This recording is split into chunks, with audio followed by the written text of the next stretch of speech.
et Cristiano Ronaldo qui signe en Arabie Saoudite. Il rejoint le club d'Al Nassr, qui est un club de Riyad, qui a été champion à plusieurs reprises d'Arabie Saoudite. Alors, quand on voit ça, on se dit, quelle est votre première réaction, Nabil Djellit? C'est de se dire, c'est du gâchis ou il a raison? Un peu des deux, mais je éviterai les jugements d'ordre moral sur les choix de Cristiano Ronaldo. Rappelons qu'il a 37 ans, donc il arrive aussi en fin de carrière.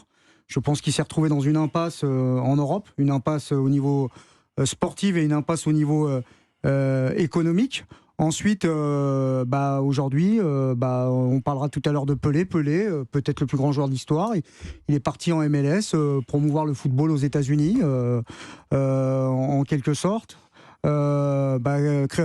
Cristiano Ronaldo, il répond aussi à cette nouvelle économie du football, où on peut terminer sa carrière aujourd'hui en Arabie Saoudite, aux États-Unis, en Chine, comme d'autres avant lui. Après, sur le niveau, on va dire, du championnat saoudien, c'est le moins mauvais ou le meilleur, si vous préférez, du golf. C'est quand même un championnat avec une certaine ferveur, avec des stades qui sont remplis. Donc, on n'est pas au Qatar, par exemple, qui est un championnat où il y a rarement du monde dans les tribunes. Vous parliez du club qu'il a choisi, c'est Al Nassr. Il y a un derby extraordinaire face à Al Hilal, qu'on ne connaît pas ici, qui est un derby avec plus de 50 000 personnes dans le stade. Donc, il va rester quand même dans un championnat potable, entre guillemets. Alors, on pouvait peut-être espérer une autre fin, mais pour moi, ça n'écorne en rien sa carrière. Pour moi, Cristiano Ronaldo, c'est 5 ballons d'or et c'est un fournisseur officiel d'émotions pour des générations. Avant de vous faire réagir, Jimmy Algerino, Javier Prieto Santos, Gary De Jesus, qui est notre spécialiste du football portugais, nous fait l'amitié d'être là ce soir au téléphone. Bonsoir Gary. Boa noite, Axel. Boa noite a todos et bonne année à tous. Ce qui m'a frappé, c'est aussi pour ça qu'on tenait à vous avoir, c'est comment a réagi la presse portugaise. Et d'ailleurs, vous avez vous-même relayé les unes sur vos réseaux sociaux de la presse portugaise samedi. C'était pas du tout le transfert de Ronaldo qui faisait la une. C'est vrai. Après, il faut connaître le pays et la façon dont on vit le football au Portugal pour comprendre. C'est vrai que le même jour, Benfica venait de perdre son premier match de championnat à Braga, qui est 3e. Et donc, c'était la première défaite du championnat et ça a fait grand bruit au Portugal. Donc, c'est ça qui faisait la une principalement. Après, il y avait un encadré quand même dans la une pour Cristiano Ronaldo. Et ce qu'on retient dans ces premiers jours depuis sa signature, c'est les chiffres.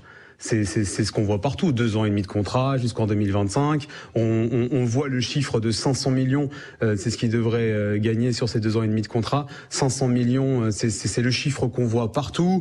On s'amuse à le diviser en mois, en semaines, en jours, etc. Et pour la petite anecdote, sachez que Cristiano Ronaldo va gagner 26 € la seconde en Arabie Saoudite. Mais c'est vrai que ça reste malgré tout historique, comme aborde la titre ce samedi matin, c'est-à-dire que c'est un contrat vertigineux. On en parle énormément quand l'info est sortie vendredi, c'était lors du journal télévisé, je crois, au Portugal, et 2-3 minutes après, on en parlait tout de suite, on sortait l'info, on essayait d'expliquer le pourquoi du comment, on analysait le nombre de likes du post de Cristiano Ronaldo qui a pris 5 millions en 5 minutes. On a regardé l'avant et l'après du compte de Al Nassr qui sont passés de un peu plus d'1 million et quelques à près de 6 millions aujourd'hui d'abonnés sur Instagram. C'est quelque chose qu'on suit. On a même suivi, aujourd'hui j'ai regardé l'actualité au Portugal, on suit maintenant les matchs de Al Nassr avec la victoire, avec le but de Vincent Aboubakar. On parle aussi de la réaction des supporters qui sont été en masse acheter des maillots à Riyad dans les boutiques pour soutenir la star portugaise. Mais c'est vrai qu'on se demande aussi maintenant, on essaye de décrypter, d'expliquer le choix du portugais, et le principal argument, comme Nabil le disait, c'était le manque de choix en Europe. Oui, parce que Jimmy Algerino, il faut se souvenir que lorsqu'il arrive à la Coupe du Monde, Cristiano Ronaldo, il est sans club. Avec Manchester, ça se termine. D'ailleurs, ça a fait quelques vagues au sein de la sélection, puisqu'il avait quand même critiqué fortement l'encadrement de Manchester. Et la question, c'était de savoir s'il était aussi comme ça un petit peu en sélection. Bref. il n'avait pas le choix, Ronaldo. Son rêve, ça aurait été quoi, selon vous, de poursuivre, de terminer sa carrière dans un club européen et puis finalement, personne ne lui a ouvert la porte. Avec, j'imagine aussi, il n'allait pas être au rabais. Non, mais de toute façon, il avait dit avant que voilà, il voulait pas terminer dans ces championnats-là, qu'il voulait terminer au top, et c'est tout à son honneur. Après, je pense que le début de saison dernière avec Manchester, ce qui s'est passé avec son coach, ça a miné, parce que je pense que c'est un vrai pro, donc il n'a pas voulu aller au clash, il a essayé d'une manière ou d'une autre de trouver une porte de sortie, et ça s'est pas passé. Je pense que peut-être Manchester, sur le coup, du moins le coach n'a pas été complètement clair. Et donc après, oui, effectivement, après il lui reste pas non plus énormément de choix et de possibilités. Après, c'est un compétiteur, donc il va dans un des meilleurs clubs du golf. Il y a aussi la Ligue des Champions à jouer asiatique. On a parlé d'un championnat du monde des clubs aussi. Donc non, il a des objectifs à atteindre, à continuer. Après, moi, il y avait une question que je voulais poser à Gary. Posez-lui, Jimmy. Voilà, mais parce que est-ce qu'il continue avec l'équipe nationale ou est-ce que c'est prévu qu'il arrête? Parce que s'il continue, ça n'a pas le même impact. Parce que là, c'est pas une retraite entre guillemets dorée. Donc ça reste quand même avec un objectif précis. Et puis bon, au-delà d'être entraîné par Rudy Garcia, bien sûr, mais ça reste quand même un objectif de garder un certain niveau pour pouvoir après aussi jouer quelque chose avec l'équipe nationale. La question que vous vous posez, Jimmy, c'est la question que tout le monde se pose au Portugal, c'est qu'est-ce qui va se passer maintenant avec la sélection. Mais déjà, il faudrait que la sélection se trouve un sélectionneur avant de se poser la question de savoir si Cristiano va continuer ou pas. On n'en a aucune idée. C'est ce qui fait débat aujourd'hui au Portugal, de savoir est-ce qu'il devrait continuer ou pas. Il y a des pour, il y a des contre, comme dans tous les débats, et ça divise vraiment. Après, ce dont on parle beaucoup aussi, c'est la stratégie de Cristiano depuis cet été, qui s'est vu un peu se casser les dents face à toutes ses planifications. On sait que Jorge Mendes a essayé de lui trouver un club cet été et que ça ne s'est pas bien passé. Après, Cristiano espérait apparemment, on annonce aussi au Portugal que l'accord avec Al Nasser était déjà, Cristiano l'avait déjà. La proposition, en tout cas, il n'y avait pas d'accord, mais la proposition, il l'avait déjà avant l'interview accordée à Piers Morgan, et qu'il espérait briller pendant la Coupe du Monde et trouver un club en Europe. Et ça s'est pas passé comme prévu. Après un mondial raté, il s'est retrouvé sans forcément de propositions qui l'intéressaient, ou sans même de propositions. Après, Gary, il voulait aller au Real Madrid. Il avait encore cet espoir, parce qu'il s'est entraîné après la Coupe du Monde à Valdebebas, qui est le centre d'entraînement du Real.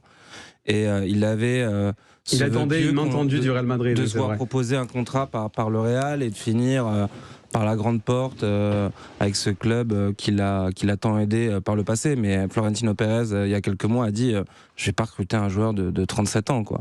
Donc c'est un peu dommage. Il y avait Chelsea aussi, qui à un moment donné était... Ouais, je trouve que c'est pas de recruter un joueur de 37 ans, c'est de recruter un joueur de 37 ans qui accepte de ne plus être ce qu'il était. Exactement. C'est-à-dire qui accepte d'aller sur le banc et d'être un joker ou un super sub. Et ça, Cristiano Ronaldo ne l'acceptera jamais. C'est ça, en fait, un des vrais soucis, parce que c'était aussi aujourd'hui dans le logiciel, on va dire, de ce foot moderne où il faut courir, il faut presser. Soit vous jouez pour lui, voilà, mais ça, aujourd'hui, les top clubs européens, ils ne jouent plus comme ça.